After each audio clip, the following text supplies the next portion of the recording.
Dave, can we start, I guess, with Nygaard and what you see from him, what you like to get a promotion up beside McDavid and Cassian? I like to see our lines have some more balance. And we've got a stretch of games coming up here where we're going to need contributions right throughout our lineup. And Nygaard, to me, is a player that's starting to get some confidence, had a real strong game last night. So we're looking to add some balance to our group. It's 32 games in, Dave, and you've stuck to your word about being very even with the goalies, 16 starts apiece. The numbers are a little bit different. When is it an ongoing evaluation for you? What's your thoughts with the split for the goalies moving forward? We have a great deal of confidence in both of them, right? Our schedule dictates some of those starts because both guys can. We feel like both guys can do the job, and we got our schedule from now to Christmas is a tough schedule, so we need both of them to play well. We'll talking with Schwartzy, we'll make sure that they get enough practice, enough rest, and hopefully the guy we pick to go in there each game can give us a good game.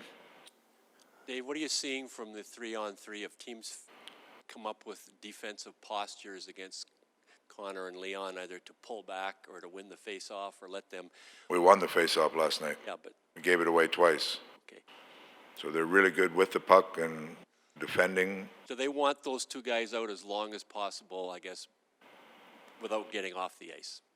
So is the other team? It's either Leon and Connor, either chasing them or no stoppages at all. I think they want them out there if they don't have the puck. If they have the puck, I don't think they want them out there because they're pretty good with it, right? So I think it's less about more about what we're doing than what they're doing, to tell you the truth. So do they stay out too long on the 3-on-3? Not last night they didn't. There was hardly any energy used in it. Lots of floating around, and then just didn't pick up the guys, turned it over and didn't pick up the guys coming back. Are there instances where they do stay out too long? Depends how the flow of it's going. If they stay out there and their heart rates are low because the game is moving slow, then they find they have the energy to, when it needs to speed up, they can. If they've got to chase it for a minute and a half, then if they're sucking wind, then it's time to get off. But the pace of the play dictates that. So one last question then. Is it a continually evolving situation to find a second 3-on-3 in terms of two forwards? Because Darnell usually goes out to find somebody to play with Nuge in a second 3-on-3. Yeah, some of that is feel for what the other team's doing, what the other team has coming to. So whether we use two defensemen with another group or we continue with two forwards and one defenseman, there's different scenarios that go through depending on the game situation, who you're playing, players you're playing against. Dave, a lot of one-on-one conversations today at practice. Just for you as the coach, is this the right time to kind of push those individual messages and just kind of emphasize whatever you're trying it is to get across one-on-one? We got our Christmas party today, just saying Merry Christmas to everybody. Yeah, you're always having conversations with guys, but this is coming off that game last night and going into this next stretch before Christmas. This is a critical time for our team, so just making sure everybody knows exactly where they stand and what their expectations are, or what our expectations are going into the next couple of weeks.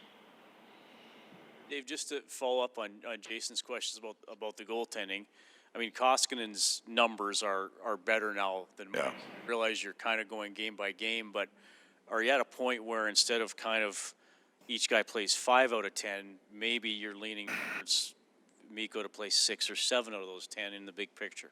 Yeah, we'll see. We'll go game by game here and see how it goes. I'm just wondering a different way in on this overtime thing. It didn't seem like it was that much. It was coached that hard when overtime showed up a few years ago, or it seems like it's changing. More coaching, more of a plan.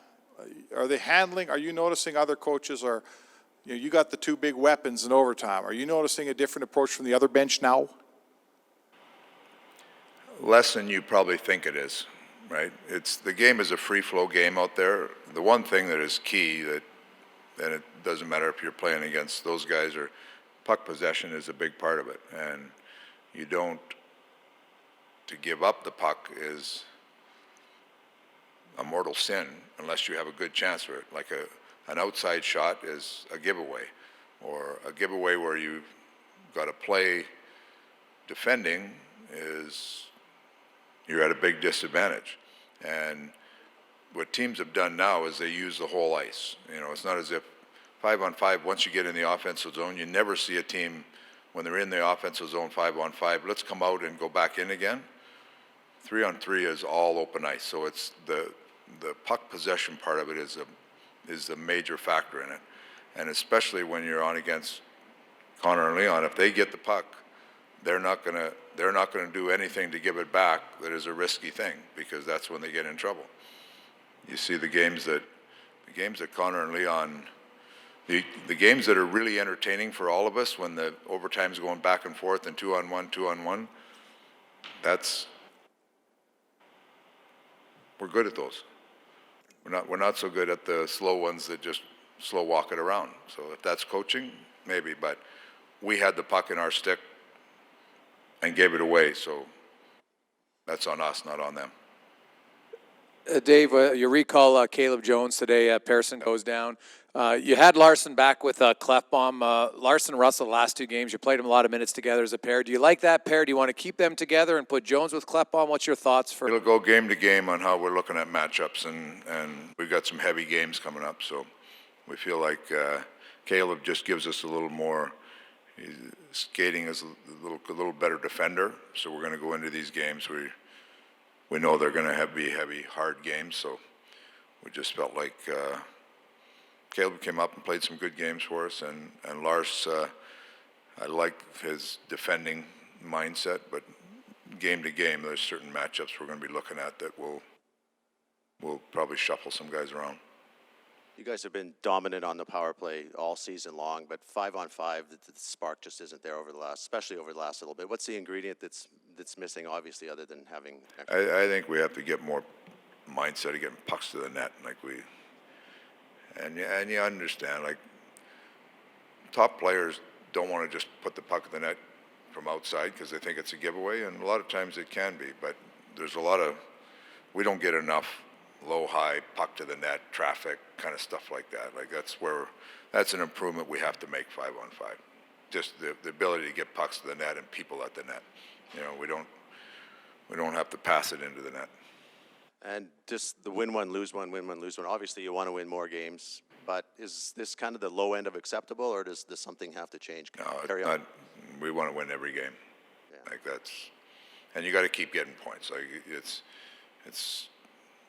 we've been on top of the division for a lot of the year, and we had a good start, but since then, there's been a couple teams that have gone on little runs, but everybody else, you just got to chip away and find your points. And I would rather win 10 in a row than go 1-1-1, but that's the situation you're in. It's hard to win.